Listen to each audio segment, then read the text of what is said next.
Crime and Justice Matters now, and the Norwood Police Station commander has resigned. That's in Johannesburg.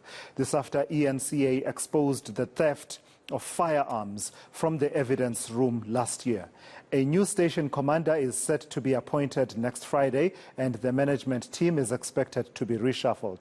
eNCA's Barry Bateman has been working that story tirelessly over the last few months. And Barry, finally some result. What brought us to this point where we have the station commander resigning? Yeah, good afternoon to us, Israel. Let's cast our minds back to towards the end of last year. There was a shooting, I think it was in Brakpan, involving cash in transit robbers. The police made some arrests. They seized some firearms. Unfortunately, a police officer was murdered in that shootout. But among the firearms that were seized was a firearm that was registered as having supposed to be locked up in this police station, the Norwood Police Station, in the evidence store. Now, there was also a cash in transit heist in the Northwest Province. Same story.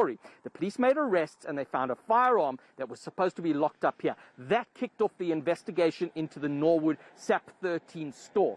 Soon after, Hawks investigators from the national offices arrived here and started the investigation. The store clerk went AWOL. He later took his life at a guest house.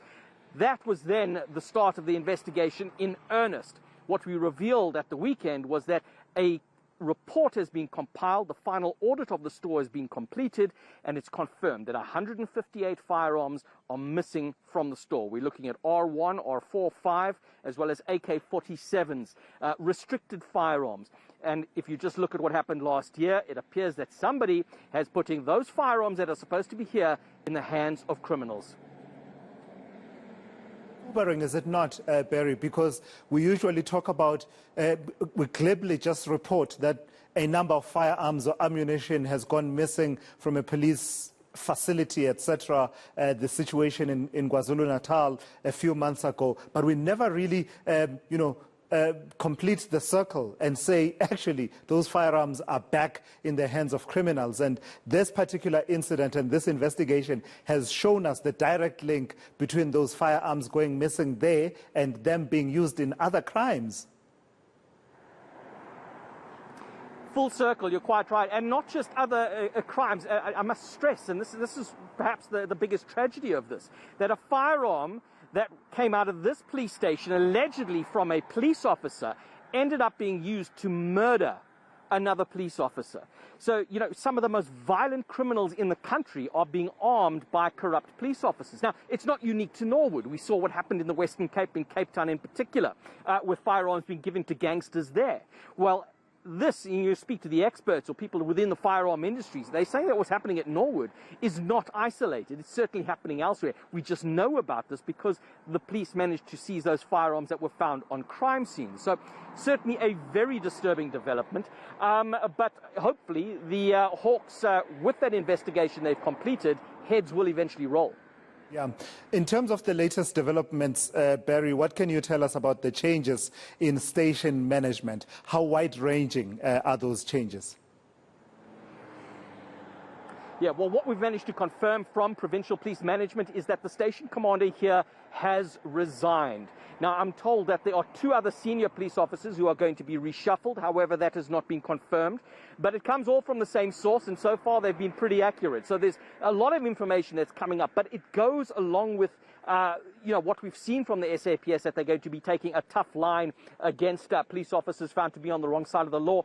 That resignation by the station commander might be an attempt to escape accountability. The police, we understand, would have initiated internal disciplinary procedures. But of course, escaping internal procedures does not mean you can escape prosecution. And we do understand that the Hawks investigation has identified several senior police officers here for being responsible for the loss of these firearms. So the latest development, we've confirmed the station commander has resigned, and that is a result of the outcomes of that Hawks investigation. Lastly, Barry, you've been engaging with the police portfolio committee chairperson, Tina Jumat-Peterson. What has she been saying to you about the need for an investigation? Well, indeed, she had issued a statement a few days ago, and that was after our report over the weekend.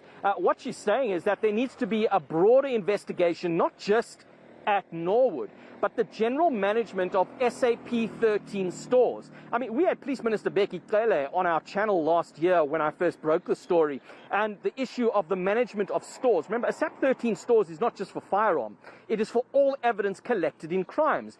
And, you know, the minister kind of shruggingly spoke about how they would, you know, seize a haul of cocaine, but when it gets to the point of going to trial and needing to present evidence, they go back to the store and they're sitting with a bag of baking powder. I mean, this is how bad the situation has got, that the minister would joke about the situation. What you need now is real solutions. There needs to be real accountability. There are checks and balances in place that is required of management and the people in positions of authority, but it's just not happening. So the oversight mechanisms simply aren't doing as they're supposed to be doing. So the minister calling for further investigations, but a broader look at the management of SAP 13 stores across the country. Yeah, absolutely critical. Well done, Barry, for sticking to that story like a hound. Once you had smelled blood and you basically just pursued it all the way. And may you continue to do exactly that until we see it to its logical conclusion. Because there's the evidence, South Africa, the guns that are supposedly with police, the big, busts that we celebrate, all of us, and say, hey, they removed guns from the hands of criminals. In some instances, to be clear, not in all instances, in some instances, those guns are ending up in the hands of criminals, as we've just shown you there with Barry Bateman's report. That's outrageous. That's absolutely outrageous.